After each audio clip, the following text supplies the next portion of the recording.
शगुफ्ता आपी का रंग गंदमी और हाइट मुनासिब थी। अपने बहन भाइयों के साथ वो मुझे भी पढ़ाया करती थी। अपने दूसरे बहन भाइयों की निस्बत वो मेरा बहुत ख्याल रखती थी।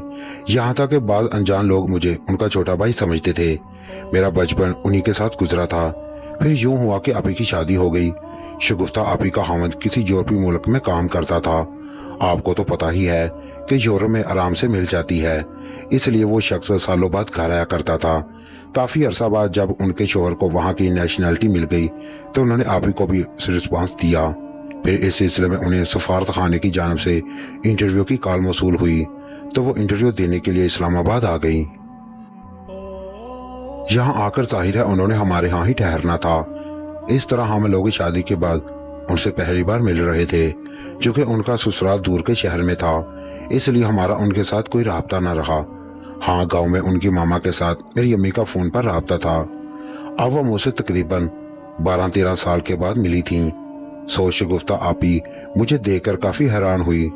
उनकी नज़रों में अभी भी मैं वही छोटा सा लड़का था। चनाचा जैसे ही मैं उनसे मिला तो उन्होंने मुझे सर से पांव तक देखा और फिर कहने लगी, मुन्ना इतनी जल्दी जवान भी हो गया। उनकी आंखों से खासी हैरत झलक रही थी।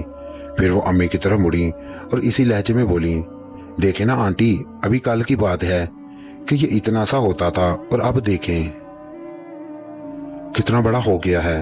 वो बार बार मुझे अजीब और खैरत भरी नजरों से देखती जा रही थीं। उस पर अम्मी ने उन्हें जवाब देते हुए कहा, बेटी तुम में भी तो बहुत फर्क आ गया है। देखो ना, शादी से पहले तुम एक दुबली पतली सी लड़की हुआ करती थी और अब देखो कितनी जवान हो गई हो। तुम्हारा जिस्म गोशत से भर गया है। तो उस पर आपी बेतकल्वी से बोली, अच्छा आंटी ये बताएं कि उस वक्त मेरा जिस्म ठीक था कि अब ठीक है। इससे पहले कि अम्मी कुछ जवाब देती मैं जल्दी से बोला, पहले आप सिर्फ प्यारी थी और अब बहुत प्यारी हो गई हैं। तो वो हंसकर बोली, शुक्रिया भाई। मेरी बात सुनकर हम सब ने एक मुश्तरका कहका लगाया और खाना खाते हुए पुरानी बातें याद करने लगे। सुबह हम एम्बेसी गए और वापसी पर हमें काफी देर हो गई है। रात के खाने के बाद उनके शोहर का फोन आ गया। हम लोग कमरे से बाहर निकल गए। कुछ देर बाद जब मैं उनके कमरे में गया, मेरा मोटू कैसा है, सो मैं खिड़की के पास जा खड़ा हुआ और चोरी चोरी एक नजर आपी की तरफ देखा। कुछ देर बाद जब वो कमरे से बाहर निकली तो उनका चेहरा अनार की तरह सुर्ख हो रहा था। उस पर मैंने उनसे बोला, क्या बात है आपी, बड़ी रेड रेड हो रही हैं। भाईजान से क्या बातें हुई? मेरी बात सुनकर वो मुस्कुराते हुए बोली, चल बेशरम, ऐसी बातें नहीं पूछते। फिर उन्होंने एक गहरी सांस ली और कहने लगी, तुम नहीं समझोगे, आप समझाएंगी तो मैं समझाऊंगा। कहने लगी, तुम अभी छोटे बच्चे हो। इस दौरान मैं आपी के बहुत करीब हो गया था और मैंने इस बात को महसूस कर लिया था कि आंटी बुखार में मुब्तला हो गई हैं। मैंने अपना हाथ उनके माथे पर रखा तो उनका माथा बहुत गर्म हो रहा था, इसलिए मैं जानबूझकर बोला, लगता है आपको बुखार हो गया है, मैं ठीक हूँ। मैंने अपने अंदर हिम्मत पैदा की और आपी के गालों पर हाथ फेरते हुए बोला, उफ आपी, आपके गाल कितने खाट हो रहे हैं। और मजीद हिम्मत करके उनके बहुत करीब हो गया। उधर मेरे गालों पर मसाज से वो थोड़ा सा कांपी और फिर गैर महसूस तरीके से वो मेरे साथ लग गईं। हम एक दूसरे के इस कदर नजदीक खड़े थे कि मेरी गर्म सांसें उनके लाल गालों से टकरा रही थीं।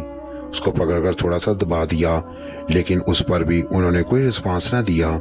मैंने फाइनल राउंड खेलने का फैसला किया। अब मैंने गालों को चाटते हुए उनका एक हाथ पकड़ा। ये देखकर मेरा हौसला आसमान को छूने लगा।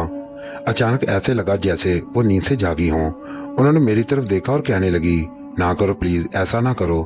वो मुझे धक्का देकर कमरे से बाहर निकल गई। मैंने फिर दरवाजा खोला और अंदर दाखिल हो गया। अंदर दाखिल होकर देखा तो वो सोफे पर बैठी लंबे लंबे सांस ले रही थी। मुझे कमरे में देखकर वो कुछ ना बोली, बल्कि इसके बरअक्स वो बड़ी निजी नजरों से मेरी तरफ देख रही थी, जो कि उस वक्त ट्राउजर में तना खड़ा था। सच बताइए, इतना बड़ा कैसे हो गया? पहले तो बहुत छोटा सा था। तो मैं हंसकर बोला, याद है आपकी सर्दियों की वो रातें जब आप मुझे अपने साथ सुलाती थी? मेरी जान, सब याद है। उस जमाने में तो मैंने तुमसे बड़े मजे लिए। तो मैंने उनसे बोला, हाथ में ही पकड़ रखेंगी या इसे मुंह में भी डालेंगी? मेरी बात सुनकर उन्होंने एक नजर मेरी तरफ देखा और फिर मुंह खोलकर हेड को मुंह में ले लिया। दोस्तों, स्टोरी अच्छी लगी हो तो हमारे चैनल को लाइक, शेयर और सब्सक्राइब जरूर कीजिएगा। Thank you.